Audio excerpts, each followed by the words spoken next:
अब हम अगले पैटर्न के बारे में बात कर लेते हैं 2CP मॉड्यूल के बारे में, जो है पॉजिटिव एंगल्फिंग और नेगेटिव एंगल्फिंग।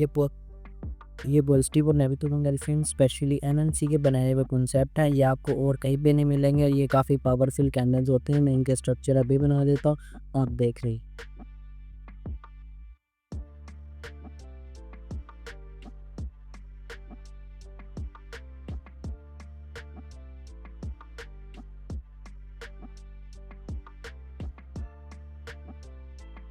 तो ये मैंने इनके स्ट्रक्चर बना दिए हैं। जो हमारी पॉजिटिव एंगल्फिंग पैटर्न है वो ये है हमारे पास, और जो हमारा नेगेटिव एंगल्फिंग का पैटर्न है वो ये है हमारे पास।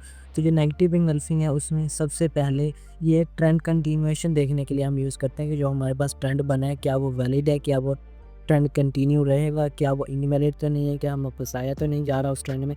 ये उसके लिए यूज होता है। एक जो हमारी फर्स्ट कैंडल होती है नेगेटिव एंगल्फिंग में, वो एक छोटी सी स्पिनिंग टॉप भी हो सकती है, एक हैंगिंग मैन भी हो सकती है। बट जो उसके बाद की अगली कैंडल होती है वो एक बड़ी मारूबोजू कैंडल होती है, और ये शो करती है कि जो ट्रेंड है वो स्ट्रॉन्ग और पावरफुल है। अगेन सेम ऐसे ही होता है पॉजिटिव एंगल्फिंग के केस में कि ये भी ट्रेंड कंटिन्यूएशन फाइंड करने के लिए यूज़ होती है। अब इसका स्ट्रक्चर सेम ऐसे ही होता है, और ये मोस्ट पावरफुल पैटर्न्स होती हैं, कैंडलस्टिक पैटर्न्स होते हैं। ये मोस्ट पावरफुल कैंडलस्टिक पैटर्न्स होते हैं हमारे पास।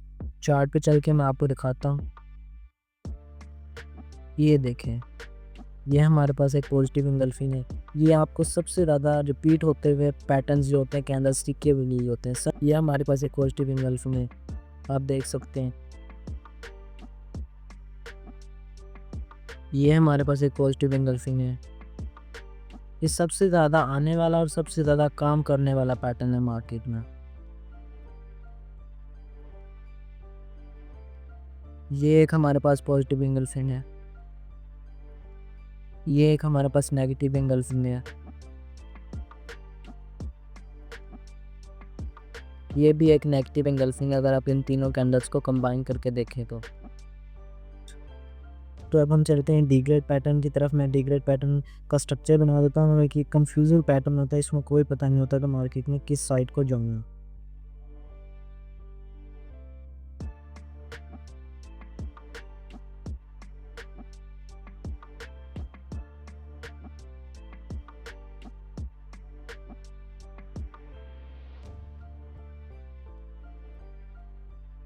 डी ग्रेड पैटर्न भी दो कैंडलस्टिक्स पे बेस्ड एक पैटर्न होता है, जो कि बिल्कुल ऐसे होता है, और एक कंफ्यूजिंग पैटर्न होता है जिसके बाद हमें पता नहीं होता कि मार्केट का नेक्स्ट मूव क्या होगा और मार्केट नेक्स्ट कहाँ पे जाने वाली होगी। ये हमेशा तब बनता है जब पीछे से काफ़ी अच्छी कंसोलिडेशन हो रही है, यानी कि मार्केट ऐसे कंसोलिडेट कर रही है एक ही लेवल में और पता नहीं है कि मार्केट ने कहाँ जाना है। अब ये डिपेंड नहीं करता कि मार्केट नीचे से आ रही थी या मार्केट ऊपर से आ रही थी। ये हमारा अभी कोई सिनेरियो नहीं है, कोई ये मीनिंग नहीं है इस बात का हमारे कि मार्केट कहाँ से आ रही थी। हमें ये देखना है कि आगे मार्केट कहाँ जा सकती है। ये कंसोलिडेशन में हमेशा बनता है, और इसका कलर मैंने ब्लैक इसलिए रखा है कि ये किसी भी कलर के हो सकते हैं। ये रेड हो सकता है, ये ग्रीन हो सकता है, ये ग्रीन हो सकता है, ये रेड हो सकता है, दोनों रेड हो सकते हैं, दोनों ग्रीन हो सकते हैं। कलर से मैटर नहीं करता। तो अब हमने एनालिसिस कैसे करना है, प्रिडिक्शन कैसे करनी है कि मार्केट किस साइड जाएगी। तो उसका एक बड़ा सिंपल सा रोल है, जिस साइड मार्केट की शेडो छोटी होगी मार्केट उसी साइड जाएगी। यानी कि इस कैंडल की शेडो बड़ी है ना, मार्केट इस साइड पे बिल्कुल भी नहीं जाएगी। इस कैंडल की शेडो छोटी है, मार्केट इस साइड पे बूम करके नीचे चली जाएगी। ऐसा क्यों होता है, इसके पीछे का लॉजिक है। इसके पीछे का लॉजिक ये है कि मार्केट हमेशा वही रास्ता इख्तियार करती है जहाँ पे उसको कम वॉल्यूम लगाना पड़े और ट्रेंड बन जाए।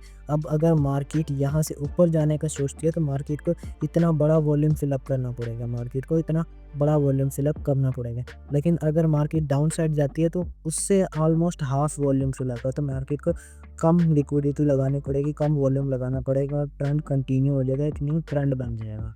यही इसका कंसेप्ट होता है।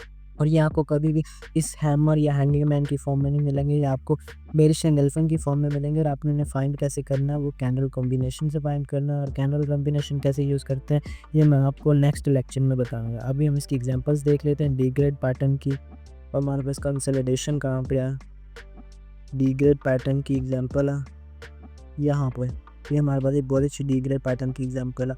मैंने कहा ना कि कलर मैटर नहीं करता, कलर दोनों का कोई भी हो सकता है। कलर दोनों का कोई भी हो सकता है, बट यहाँ की शैडो छोटी होगी, मार्केट उसी साइड पे जाएगी। और आप ये देख सकते हैं, ये हमारे पास एक परफेक्ट एग्जांपल है इसकी। और एक दो और मैं एग्जांपल्स देख लेता हूँ।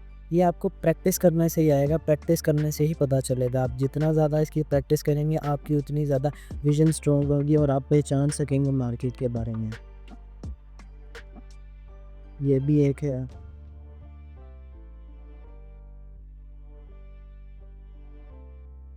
तो ये जो हमारा हिस्सा, ये हमारे 1CP मॉड्यूल के हैमर का रीकैप है। यानी कि एक मेंबर का सवाल था कि जो हमारे पास टॉप विक हैमर होता है या टॉप विक पार्शियल हैमर होता है, उसके तो अपसाइड भी विक होती है, यानी कि उसके ऊपर से भी मार्केट बेरिश प्रेशर शो करती है। तो वो सिंपल हैमर से स्ट्रॉन्ग ही होता है, उससे वीक होना चाहिए बिकॉज उसके ऊपर से भी प्रेशर पड़ रहा होता है। तो इसका आंसर इसके इस लेक्चर में मैं आपको दूंगा। तो सबसे पहले तो जो हमारे पास डाउन साइड विक बनती है, वो आप समझ गए होंगे कि डाउन अपसाइड प्रेशर की वजह से बनती है, यानी कि बायर्स मार्केट को ऊपर पुश कर रहे हैं, ये इस बात को इंडिकेट करती है। और ये जो होल्डिंग वॉल्यूम है, ये इस बात को इंडिकेट करता है कि हमारे पास जो बायर है वो रियल है। जितना ज़्यादा होल्डिंग वॉल्यूम होगा, उतनी ज़्यादा हमारे पास रुके हुए बायर होंगे। अब मैं आपको इसके पीछे का लॉजिक एक एग्जाम्पल दे के समझाता हूँ। जो मैथ या फिजिक्स लवर्स हैं, इनके लिए ये एग्जाम्पल बहुत अच्छी है। यूँ समझ लो, मेरे पास है एक गाड़ी, ये है जी मेरी गाड़ी। टायर भी बना देते हैं, मेरी ड्राइंग अच्छी नहीं है इसलिए कॉम्प्रोमाइज़ कर लेना, टायर वगैरह टेढ़े हो सकते हैं, गाड़ी तो ऑब्वियस सी बात है टेढ़ी ही होगी। यूँ समझ लीजिए मेरी गाड़ी आ रही है नॉर्मल स्पीड में जा रही है, जिसकी स्पीड है 100। अब इसको मैं अपने कंसेप्ट के साथ रिलेट करता हूँ। ये हमारे पास एक हैमर है जिसमें सिर्फ बायर्स हैं, उसमें भी अभी कोई रेजिस्टिव फोर्स नहीं है, गाड़ी 100 की स्पीड से आराम से जा रही है। इसमें भी ये रिवर्सल जोन पे बना है, इसके अंदर भी बायर्स आ गए हैं, इसमें भी कोई रेजिस्टिव फोर्स नहीं है, इसमें सेलर्स नहीं है। अब अचानक से इस गाड़ी के सामने एक और गाड़ी आ जाती है जो कि बंद हो गई है। अब इस गाड़ी का टास्क है, इस गाड़ी का टास्क ये है कि अगर इसने आगे जाना है तो इस गाड़ी को भी धकेलना पड़ेगा। अब मेरी गाड़ी इस गाड़ी को भी धकेलेगी तो ऑब्वियस सी बात है मेरी गाड़ी की स्पीड कम हो जाएगी। अब मैंने इस कार को भी पावर देनी है, इस कार को भी आगे धकेलना है, तो मेरी यूँ समझना कि जो स्पीड थी वो हाफ़ हो गई है। बिकॉज मेरी 100 स्पीड थी, मैंने दो कारों को घसीटना है, तो मेरी स्पीड 50 हो गई है, इसकी 50 हो गई है, इसकी 2 पे डिवाइड हो गई है। अब ये वापस आ जाएँ, मार्केट में सेलर्स आ गए, मार्केट में सेलर्स अगेन एक्टिव हो गए। इस कैंडल में सेलर्स नहीं थे, ये candle pure upward move show कर रही थी। हमें साफ साफ पता लग रहा था इस कैंडल को देख के कि मार्केट में सिर्फ बायर्स और सेलर्स नहीं है, लेकिन अब मार्केट में सेलर्स भी आ गए, यानी अपसाइड से प्रेशर पड़ा। तो हमारे पास अपसाइड से भी बड़ी हो जाएगी, अपसाइड पे भी बड़ी हो जाएगी। अब मैं चाहता हूँ कि मेरी गाड़ी, दोबारा एग्जांपल पे आ जाए, मैं चाहता हूँ कि मेरी जो गाड़ी है वो 50 की स्पीड ना दे, बल्कि इसकी स्पीड में बढ़ा के कितनी कर दूँ, 70 कर दूँ। अब क्या करना पड़ेगा? अच्छा ऐसी बात है, एक्सेलरेटर दबाना पड़ेगा, और तो मैं कुछ कर नहीं सकता। मैं एक्सेलरेटर दबा के अपनी गाड़ी की स्पीड 70 कर लेता हूँ, साथ वाली गाड़ी की भी स्पीड 70 हो जाएगी। 70 को 2 से मल्टीप्लाई करूँगा, कितने हो जाएंगे? 140। यानी कि अब जो मेरी टोटल जो मेरी कार का इंजन पावर जनरेट कर रहा है वो कितनी है? 140 किलोमीटर पर आवर की पावर मेरी गाड़ी का इंजन जनरेट कर रहा है। बट जो मेरी गाड़ी पावर यूज़ कर रही है, जो इतनी स्पीड से मेरी गाड़ी चल रही है, वो सिर्फ 170। अब कितनी पावर जनरेट होती है? 140। पहले कितनी जनरेट हो रही थी? ओनली 100। कितनी पावर ज़्यादा जनरेट हो रही है? 40 किलोमीटर की पावर ज़्यादा जनरेट हो रही है, बट स्टिल मेरी कार 70 किलोमीटर पर आवर की स्पीड से चल रही है, जो कि पहले वाली स्पीड से कम है। अब वापस आ जाए, अब दोबारा मार्केट में बायर्स थोड़े से डोमिनेट करते हैं और मार्केट को थोड़ा और ऊपर लेके आते हैं, अपसाइड प्रेशर शो करते हैं। अपसाइड प्रेशर शो करते हैं तो जो विक इतनी बड़ी थी यहाँ पे हमारे पास, वो विक यहाँ पे छोटी सी हो जाती है, ऑलमोस्ट इतनी हाफ हो जाती है। अब यहाँ पे जो हमारे पास ये चीज़ शो कर रही है, वो ये शो कर रही है कि हमारे पास मार्केट में सेलर्स भी हैं, मार्केट में बायर्स भी हैं। मार्केट में सेलर्स भी हैं, बायर्स भी हैं, और आपको मैंने बताया हुआ है कि आपने ये हमेशा किसी ना किसी रिवर्सल जोन पे देखना, रिवर्सल जोन के अलावा आपने इसे कहीं नहीं देखना। यूँ समझ लें ये हमारे पास एक रिवर्सल जोन है और ये हमारे रिवर्सल जोन पे हैमर बन चुका है। अब अगर हमारे पास रिवर्सल जोन पे ये वाला हैमर बनता है तो ये किस बात को शो करता है? प्योर बाइंग को, कि यहाँ पे सिर्फ और सिर्फ बायर्स हैं, सेलर्स नहीं है। अब थोड़ा सा साइकोलॉजिकल एस्पेक्ट में आ जाए कि अगर मार्केट में सेलर्स नहीं है, सिर्फ बायर्स हैं, तो क्या मार्केट ऊपर जाएगी? ऑब्वियस सी बात है नहीं जाएगी भाई। मार्केट ने एक से पैसा लेके तो दूसरे को देना है ना। मार्केट में कोई मनी प्रिंटिंग की मशीन्स तो नहीं लगी खड़ी कि पैसे प्रिंट होते जाएँगे और लोगों को मिलते जाएँगे। मार्केट शॉर्टर्स को लिक्विडेट करेगी तो ऊपर जाएगी तो लॉन्गर्स को पैसा मिलेगा। यानी शॉर्टर्स लिक्विडेट होंगे, शॉर्टर्स के ऐसा हिट होंगे तो लॉन्गर्स को पैसा मिलेगा। इसीलिए मार्केट शॉर्टर्स को लेके आती है।